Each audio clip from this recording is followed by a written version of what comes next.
Good morning or afternoon, as it is in this case. Um, going to carry on in the Gospel of Luke with chapters 19 and 20. So let's get started. Chapter 19. Then Jesus entered and passed through Jericho. Now behold, there was a man named Zacchaeus, who was a chief tax collector, and he was rich. And he sought to see who Jesus was, but could not because of the crowd, for he was of short stature. So he ran ahead and climbed up into a sycamore tree to see him, for he was going to pass that way. And when Jesus came to the place, he looked up and saw him and said to him, Zacchaeus, make haste and come down, for today I must stay at your house. So he made haste and came down and received him joyfully. But when they saw it, they all complained, saying, He is gone to be a guest with a man who is a sinner. Then Zacchaeus stood and said to the Lord, Look, Lord, I give half of my goods to the poor, and if I have taken anything from anyone by false accusation, I restore fourfold. And Jesus said to him, Today salvation has come to this house, because he also is a son of Abraham. For the Son of Man has come to seek and to save that which was lost. Now as they heard these things, he spoke another parable, because he was near Jerusalem, and because they thought the kingdom of God would appear immediately. Therefore he said, A certain nobleman went into a far country to receive for himself a kingdom and to return. So he called 10 of his servants, delivered to them 10 minas, and said to them, Do business till I come. But his citizens hated him, and sent a delegation after him, saying, We will not have this man to reign over us. And so it was, when he returned, having received the kingdom, he then commanded those servants to whom he had given the money to be called to him, that he might know how much every man had gained by trading. Then came the first, saying, Master, your mina has earned 10 minas. And he said to him, Well done, good servant, because you were faithful in very little, have authority over 10 cities. And the second came, saying, Master, your mina has earned 5 minas. Likewise he said to him, You also be over 5 cities. Then another came, saying, Master, here is your mina, which I have kept put away in a handkerchief. For I feared you, because you are an austere man. You collect what you did not deposit, and reap what you did not sow. And he said to him, Out of your own mouth I will judge you, you wicked servant. You knew that I was an austere man, collecting what I did not deposit, and reaping what I did not sow. Why then did you not put my money in the bank, that at my coming I might have collected it with interest? And he said to those who stood by, Take the mina from him, and give it to him who has 10 minas. But they said to him, Master, he has 10 minas. For I say to you that to everyone who has will be given, and from him who does not have, even what he has will be taken away from him. But bring here those enemies of mine who did not want me to reign over them, and slay them before me. When he had said this, he went on ahead, going up to Jerusalem. And it came to pass, when he drew near to Bethphage and Bethany at the mountain called Olivet, that he sent 2 of his disciples, saying, Go into the village opposite you, where as you enter you will find a colt tied on, which no one has ever sat. Loose it and bring it here. And if anyone asks you, Why are you loosing it? Thus you shall say to him, Because the Lord has need of it. So those who were sent went their way and found it, just as he had said to them. But as they were loosing the colt, the owners of it said to them, Why are you loosing the colt? And they said, The Lord has need of him. Then they brought him to Jesus, and they threw their own clothes on the colt, and they set Jesus on him. And as he went, many spread their clothes on the road. Then as he was now drawing near the descent of the Mount of Olives, the whole multitude of disciples began to rejoice and praise God with a loud voice for all the mighty works they had seen, saying, Blessed is the King who comes in the name of the Lord. Peace in heaven and glory to the highest. And some of the Pharisees called to him from the crowd, Teacher, rebuke your disciples. But he answered and said to them, I tell you that if these should keep silent, the stones would immediately cry out.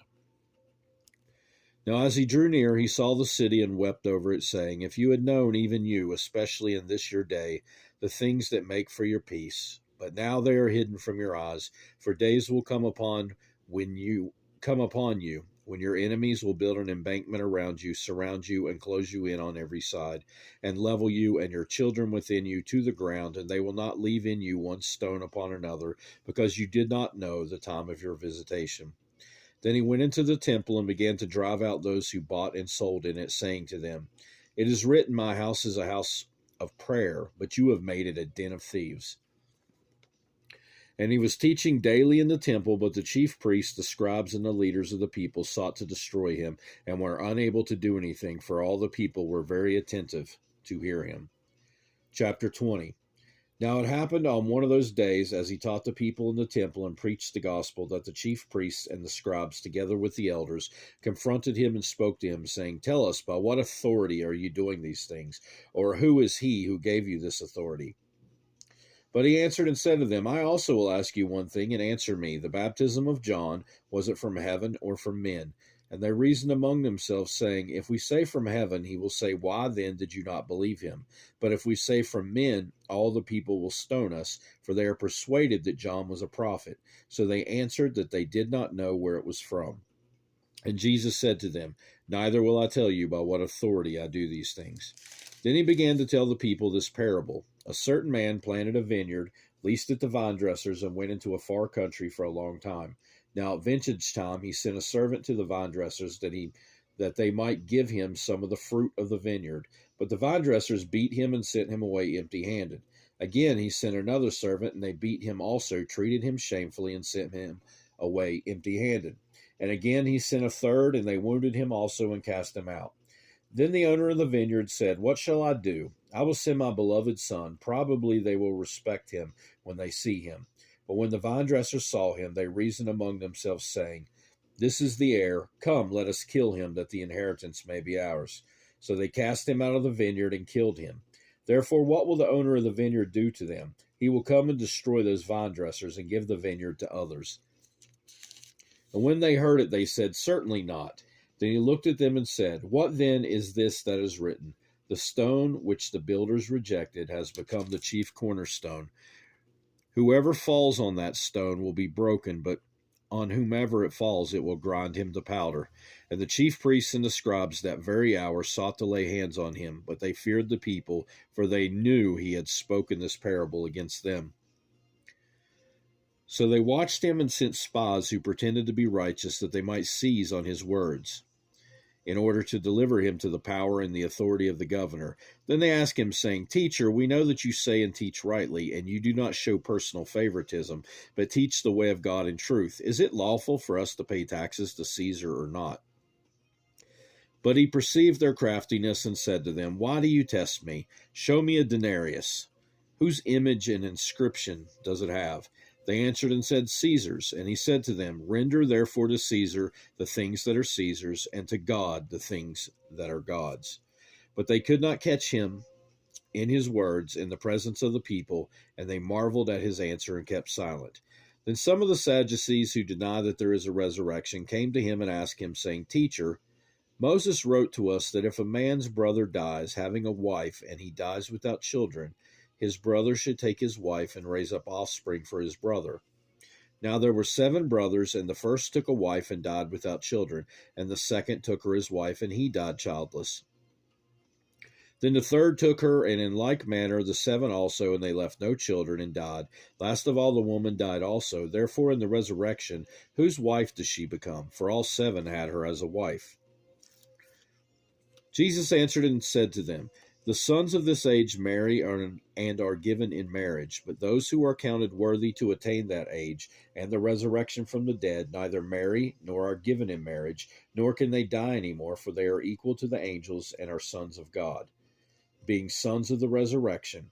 But even Moses showed in the burning bush passage that the dead are raised when he called the Lord the God of Abraham, the God of Isaac, and the God of Jacob.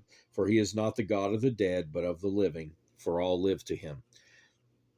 Then some of the scribes answered and said, Teacher, you have spoken well. But after that they dared not question him any more. And he said to them, How can they say that the Christ is the son of David? Now David himself said in the book of Psalms, The Lord said to my Lord, Sit at my right hand till I make your enemies your footstool. Therefore David calls him Lord. How is he then his son?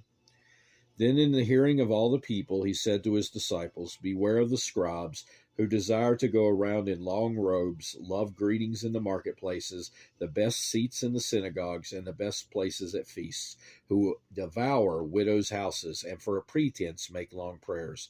These will receive greater condemnation. And that will do it for today. God willing, next time we'll carry on in the Gospel of Luke. Hope you have a great rest of your day. Goodbye.